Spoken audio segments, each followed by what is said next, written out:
Come on. Hello, my name is Father Tyson Rosberg, and I'm a curate out here in the Eastern Townships. I've been here for 2 years, and we are here today out in beautiful Stanbridge East, about 1 hour outside of Montreal. So I was ordained to the diaconate as a deacon 2 years ago, and last July I was ordained to the priesthood here in Stanbridge East, in the church here of St. James the Apostle, on the feast of St. James the Apostle and Martyr. And it was a bit of a strange experience actually, because we're in the middle of a pandemic, so only 4 people could be present. The bishop, her husband, and Michelle and Lauren Eason, because they were from one household. So it was a bit of a strange experience, but it was also very meaningful because a lot of people sent in cards and we made flags that hung in the church with different prayers.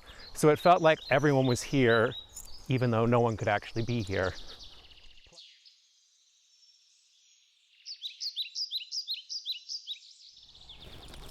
So even though only 4 people could actually be in the church, there were a number of people who joined in for the service from all over the world.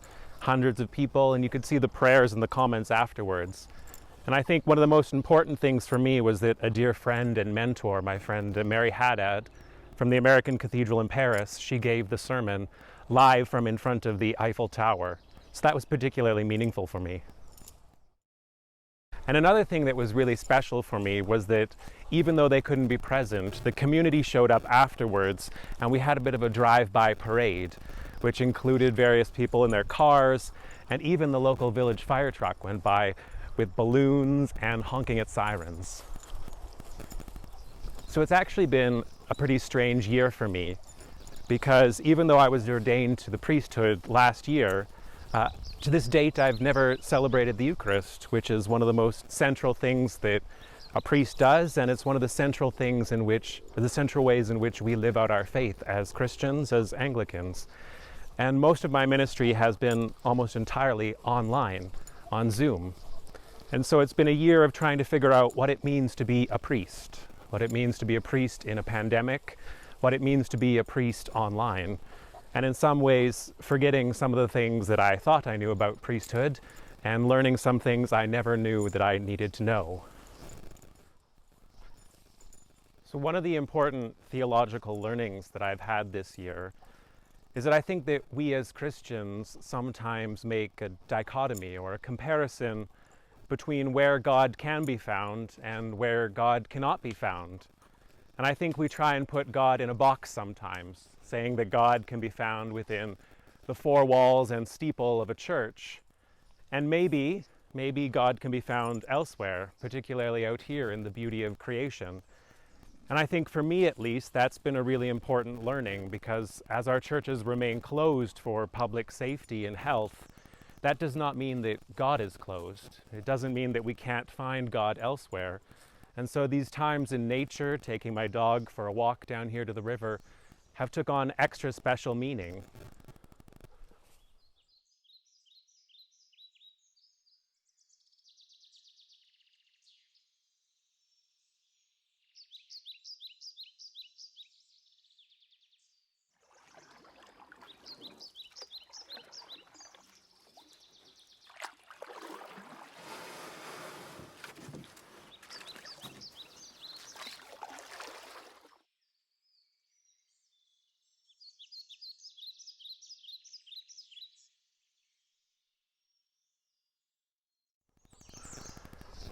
So in the last year, we've been doing almost all of our ministry online, on Zoom, both Sunday morning and pastoral care. And that's sort of allowed us to think about the future, about what the future looks like here in the Eastern Townships, particularly as it's brought all of our different churches together across 14 communities into a single regional service. And so we're beginning to ask questions about how can we work together in the future? How can we discern a model of shared ministry? And how can we pool our resources, both people, clergy, and plan for a secure financial future here in this region? So we're in the church of St. James the Apostle here in Stanbridge East. And this is actually the church where I was ordained almost a year ago to the priesthood, in this very spot almost.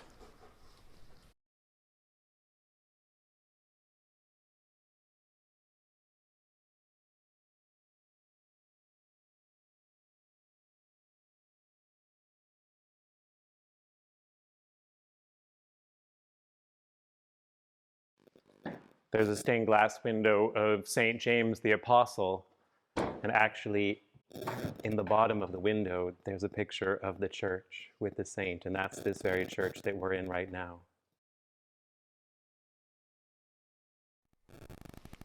I think we're all really longing to know when we can get back to our buildings and when we can get back to celebrating the Eucharist together, because the Eucharist is perhaps the central way in which we as Christians experience God and live out our faith, in the breaking of bread, in the sharing of wine, that we experience Christ in truly tangible ways.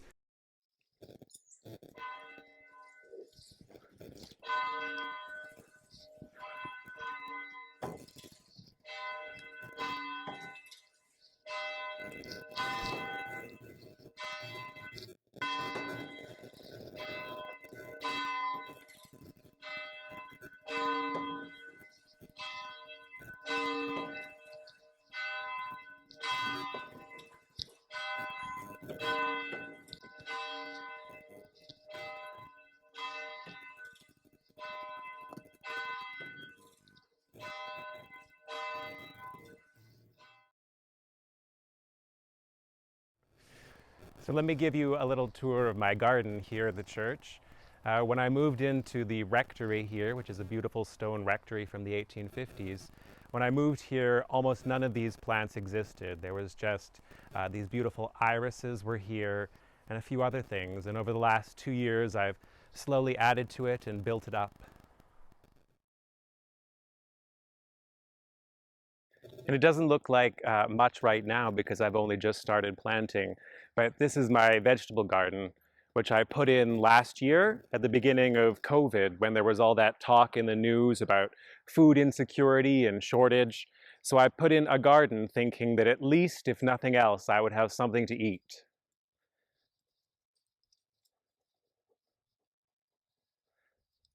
And it's actually become part of my ministry, I think, that I've sort of developed a ministry to the land, particularly in this time of COVID, that as much as we have stewardship and care for each other, we also have stewardship for the land, that we have a call as Christians to love and care for Jesus in the soil, in the earth, and that one of the ways in which we can all live out that baptismal covenant, that promise to safeguard the integrity of creation, that we all make at Easter and every baptism, is by doing things just like this, to ask ourselves, where does our food come from?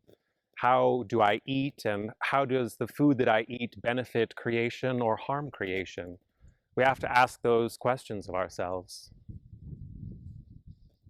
So in amongst my tomatoes here, there's some dianthus, there's some petunia and marigolds, because while these are not necessarily edible, they're really good for attracting beneficial insects like bees and butterflies. So over the last year, I've been taking some courses in sustainable agriculture and food security online from Bishop's University. We take care of the land in the same way that we take care of each other.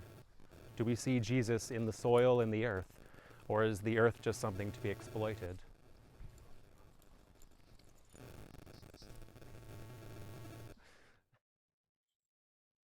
So I could say that as a result of the pandemic, as a result of COVID, that my faith life has perhaps shifted a little bit in the way that I experience God, experience my faith.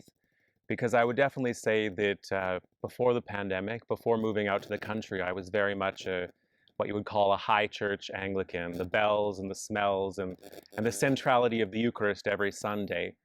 And I think that as a result of not being able to have access to our buildings, of not being able to celebrate the Eucharist together, of not being able to gather simply, I've had to explore and discern other ways of experiencing God's presence in the world. And I think that that's why so much now I see God in the beauty of creation. I see God in caring for the land, in caring for the soil. I see God in the honeybees and the bumblebees, in the tall grass of the meadow, that God is not just in that beautiful stone building with a steeple, but God is everywhere.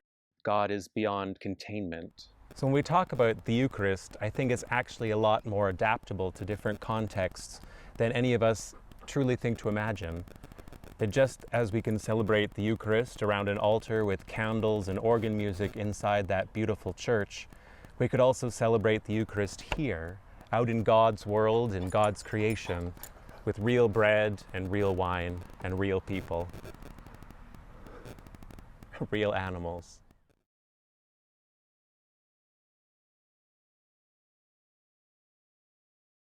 Could we call this a hobby? We could call this a hobby, or we could call this an obsession.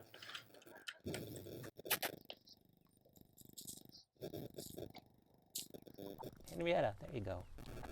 There.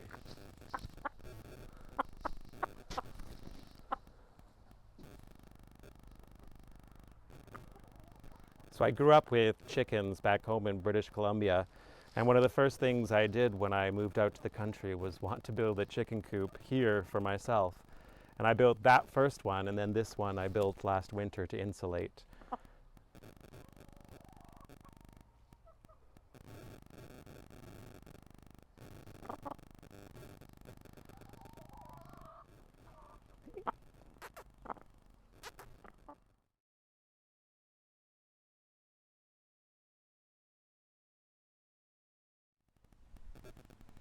One of the great things about worshiping online here in the townships is that across, something like 100 kilometers, across 14 communities, in having a single regional service, sometimes 100 people from all across this region, from all across the diocese, and beyond. Worshipping online has also allowed us to integrate different videos, different photographs, and energy to the Eastern Townships, and that's something really exciting.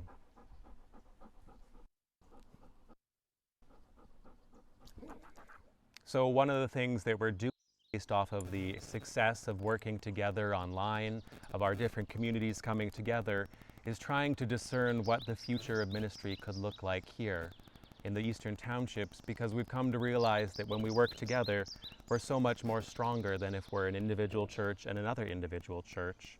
So we're looking at ways of sharing clergy, sharing lay readers, sharing resources, so that we can strategically plan for a future here in this place.